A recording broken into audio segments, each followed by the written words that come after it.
Hello everyone, আসসালামু আলাইকুম। কেমন আছেন সবাই? আশা করি ভালো আছেন। আলহামদুলিল্লাহ, আমরাও ভালো আছি। আজ আপনাদের সামনে বেকারি স্টাইলের মজাদার বার্থডে কেকের এক রেসিপি আমি শেয়ার করব। আমি কিন্তু আজ নিজে জীবনের ফার্স্ট টাইম এই বেকারি স্টাইলে জন্মদিনের কেকটা বানিয়েছি। আর কেকটা যে কেমন হয়েছে সেটা তো আজ তোমাদের সাথে আমি শেয়ার করবই। এখন আমি নিয়ে নিয়েছি একটি চালনিতে নিয়ে নিয়েছি হাফ কাপ ময়দা। আর ময়দাটা কিন্তু আমরা আগে একটু চেলে নিব, তার জন্য কিন্তু হাফ কাপ ময়দা নিয়ে নিয়েছি। দিচ্ছি হাফ কাপ বেকিং সোডা বা বেকিং পাউডার যেটাকে বলা হয় ওইটা। এখন দিয়ে দিব 2 চামচের মতো কর্নফ্লাওয়ারটা দিচ্ছি কিসের জন্য সেটা বলে দিচ্ছি। কর্নফ্লাওয়ার দেওয়ার কারণে কিন্তু কেকটা যেমনি সফট তেমনি খুব নরম হবে, এই কারণে। আর আমরা যে কেক শপ থেকে এই সব জিনিসপত্র অর্ডার দিয়ে এনেছি, ওখানে কিন্তু ভাইয়ারা ময়দার সাথে আগেই চিনিটা অ্যাড করে দিয়েছে, তার জন্য কিন্তু চিনিটা বের হয়ে এসেছে। আমরা চিনিটা একসাথে দিব না, তার জন্য কিন্তু চিনিটা আমরা চেলে বের করে নিয়েছি। এখন দিয়ে দিচ্ছি 2টা ডিম। ডিম 2টা আগে সুন্দর করে আমরা ফাটিয়ে নিচ্ছি।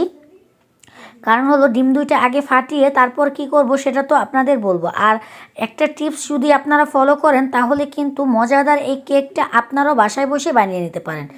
এখন আমরা ডিম থেকে কুসুম 2টা আলাদা করে নিয়েছি। এখন আমরা ডিমের সাদা অংশটাকে সুন্দর করে বিট করে নিব। আর একদম লো হিটে আমরা এটাকে বিট করব।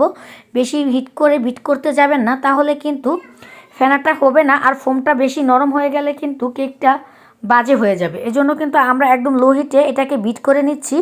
দেখতেই পাচ্ছেন, প্রথমেই আমরা ডিমের সাদা অংশটা সুন্দর করে বিট করে নিয়েছি। এখানে কিন্তু আমরা চিনিটাও ব্যবহার করিনি। আর চিনিটা আমরা ব্যবহার করব পরে, তার কারণ হলো প্রথমেই আমরা ডিমের সাদা অংশটাকে ভালো করে বিট করে নিচ্ছি, যাতে ফুমি একটি ভাব চলে আসে। ফুমি ভাব চলে আসলে তারপর আমরা এখানে চিনিটা অ্যাড করব। এখন আমরা ভালো করে এটাকে একটু ফুমি ভাব করে নিচ্ছি, যাতে সুন্দর করে এটাকে ফুমি হয়ে যায়। এখন আমরা যতক্ষণ না এটা ভালো করে একটি ফুমি ভাব হবে ততক্ষণই ফুমি ভাব করে নিব। এখন আমরা ব্যবহার করব চিনি। আর চিনিটা নিয়ে নিয়েছি ছোটো কাপের 1 কাপ। আর এখন আমরা বড় কাপে নিয়ে নিয়েছি। আমরা একবারে চিনিটা অ্যাড করব না, চিনিটাকে আমরা অল্প অল্প করে দিয়ে তারপর এটাকে অ্যাড করব। এখন আমরা চিনিটাকে সুন্দর করে বিট করে নিচ্ছি। আর চিনিটা কিন্তু প্রথমেই সাদা অংশের সাথে দিয়ে বিট করবেন না, তাহলে কিন্তু ফুমি ভাবটা করতে আপনার অনেকটা সময় লেগে যাবে। এখন দেখতেই পাচ্ছেন আমার কতটা ফুমি ভাব হয়ে গেছে। তারপর কিন্তু আমরা অল্পটা যে চিনিটা ছিল ওই চিনিটা আবারও দিয়ে ভালো করে এটাকে আবারও বিট করে নেব। যতক্ষণ বিট করে নিব, যতক্ষণ না এটা একটা পুরো মতো একটি ফুমি ভাব চলে আসবে ততক্ষণ ধরে এটাকে আমরা বিট করে নেব। আর ফাইনালি দেখতেই পাচ্ছেন কতটা সুন্দর বিট হয়ে গেছে। এখন কিন্তু এখানে আমরা ডিমের সাদা অংশটা দিয়ে দিব। প্রথমে একটা কথা বলি, সেটা হলো ডিমের সাদা অংশটা আমরা ফুমি করে নিয়েছিলাম, তখন আমার একদম মনে ছিল না কুসুমের কথাটা। তখন কিন্তু ফাইনালি আবার আমরা মেশিনটা বন্ধ করে দিয়েছিলাম। তারপর আবারও মেশিনটা চালু করে এখন আমরা দিয়ে দিলাম ডিমের কুসুমগুলো। এখন কুসুমটা দিয়ে আমরা কিন্তু সর্বোচ্চ 4 সেকেন্ড বা 5 সেকেন্ড বিট করলেই কিন্তু কুসুমটা একদম বিট হয়ে যাবে। আর দেখতেই পাচ্ছেন ফুমি ভাবটা যে কেমন হয়েছে, একদম ফাইনালি একদম এইভাবে কিন্তু ফুমি ভাবটা করে নিলে আপনার কেকটা যে কী পরিমাণ সফট আর নরম হবে সেটা আপনাদের আমি বলে বোঝাতে পারবো না। এখন কিন্তু দেখতেই পাচ্ছেন আমার কেকটা যে কেমন সফট আর নরম হবে সেটাও আমি আপনাদের দেখিয়ে দিচ্ছি।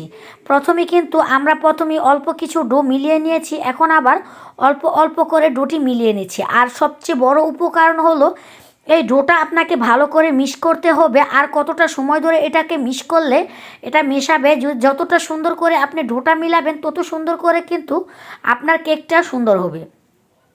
এখন একটি মলে আমি কেকের যে ডোটা আছে ওইটা দিয়ে দিচ্ছি। এই পাত্রে কিন্তু আমরা কেকটা বানাবো, এই পাত্রেই কিন্তু কেকটা সেট করার জন্য সুন্দর করে সবটা ডো দিয়ে দিচ্ছি। তারপর একটি কাঠি দিয়ে এঁকে বেঁকে দিচ্ছি, যাতে ভিতরে যে ছোট ছোট ফোম থাকবে ওইটা যেন বের হয়ে যায়, না হলে কিন্তু আপনার কেকটা উপর থেকে একটু ছিদ্র ছিদ্র ভাব হবে। এখন প্রথমেই আমরা এভাবে দিচ্ছি। তারপর কিন্তু কেকের প্রথম উপকরণ হলো কেকটাকে ভালো করে আপনাকে ঝাঁকিয়ে নিতে হবে। এজন্য কিন্তু প্রথমেই আমরা এটাকে দিয়ে দিচ্ছি। তারপর কিন্তু কেকটাকে আমরা একটু ভালো করে ঝাঁকিয়ে নিব।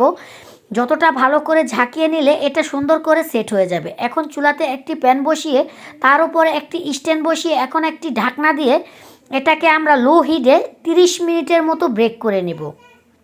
এখন একটি ঢাকনা দিয়ে এটাকে আমরা 30 মিনিট বেক করে নিব। আর সর্বোচ্চ আমি বলে দেই, আমার কেকটা কিন্তু 30 মিনিটে বেক হয়নি, আমার কেকটা পুরো 45 মিনিট পর ব্রেক হয়েছে। যেহেতু চুলাতে ব্রেক করেছি আর অল্প সময় ধরে ব্রেক করেছি, মানে একদম লো হিটে বেক করেছি, সেই জন্য কিন্তু আমার কেকটা ব্রেক করতে 40 মিনিট সময় লেগেছে। আর একদম আপনাদের দেখিয়ে দিচ্ছি একটি কাঠির সাহায্যে আমার কেকটা কিন্তু একদম ব্রেক করা হয়ে গেছে। এখন আমরা চুলা থেকে কেকটা নামিয়ে এটাকে কিছুক্ষণ ঠান্ডা করার জন্য রেখে দেব। আর দেখতেই পাচ্ছেন আমরা কিন্তু কেকের এই ক্রিমটা ব্যবহার করছি। মাশাআল্লাহ, ক্রিমটা এত ভালো আর স্মেলটাও ভালো, খেতেও ভীষণ মজাদার। যেমন মানে একদম পারফেক্ট একটি ক্রিম এই ক্রিমটি। আর ক্রিমটির দামটাও কিন্তু একদম কম, চাইলে কিন্তু আপনারা বাজেট ফিল এই ক্রিমটা ব্যবহার করতে পারেন। এখন আমরা এখানে হাফ কাপের মতো ক্রিম নিয়েছি। আর ক্রিমটা নিয়ে আমরা এই ক্রিমের বক্সটা কিন্তু সুন্দর করে একটি শুকনো টিস্যু দিয়ে পুছে তারপর এটার মাঝে কস্টিপ করে তারপর প্লাস্টিকের একটি পলিথিন ব্যাগে আবারও ডিপে রেখে দিয়েছি। এখন আমরা যেটা করব সেটা হলো 3-4 মিনিট ভালো করে কিন্তু এটাকে বিট করলে ক্রিমটা আমার হয়ে যাবে। আর ক্রিমটা যেহেতু আমরা 2 কালার করব, তার জন্য প্রথমে আগে আমরা ক্রিমটাকে বেট করছি। দেখতেই পাচ্ছেন ক্রিমটা কিন্তু কতটা ব্রেক করলে এই ক্রিমটা ব্রেক হবে সেটাও আমি আপনাদের বলে দিচ্ছি।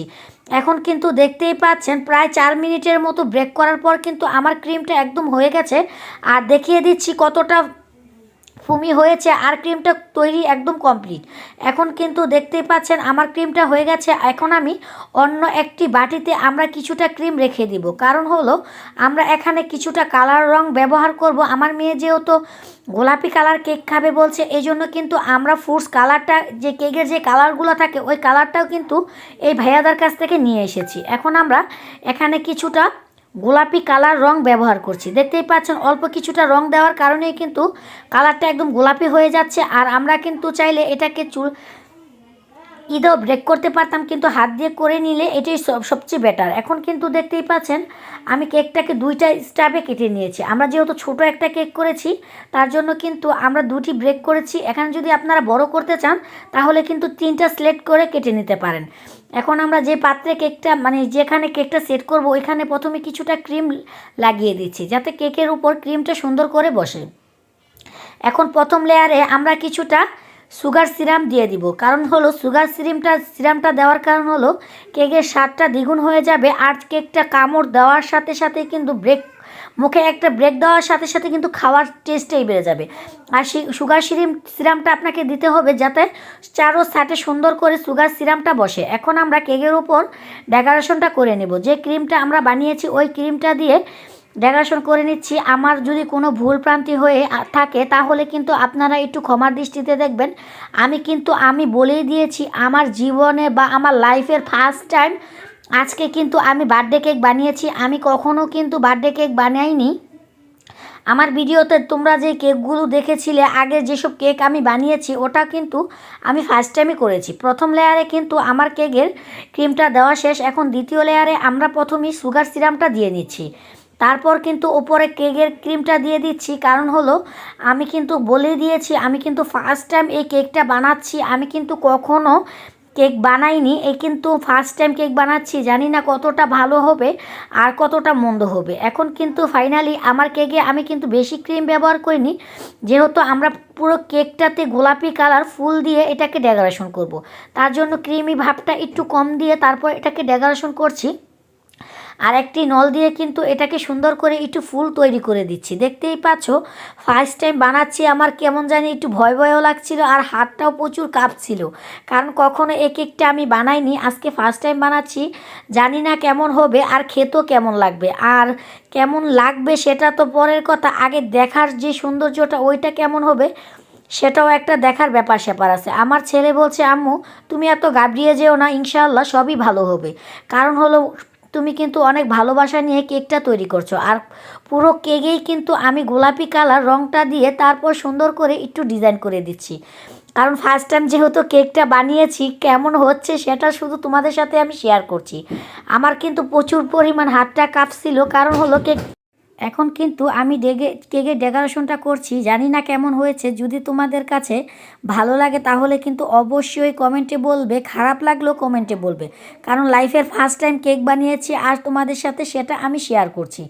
এখন কিছু ছোটো ছোটো মার্বেল বল দিয়ে দিচ্ছি। এই মার্বেল বল আবার ভাববে না মার্বেল বল খাওয়ার জিনিস। দেখতেই পাচ্ছ ফাইনালি কিন্তু আমার কেক ডেকোরেশন করাও শেষ আর কেক তৈরি করাও শেষ। কতটা যে লোভনীয় হয়েছে। আর লাস্টের একটা কথা বলি, কেকটা যত বয়েই আমি বানিয়েছি না কেন, কেকটা খেতে ভীষণ মজাদার হয়েছে।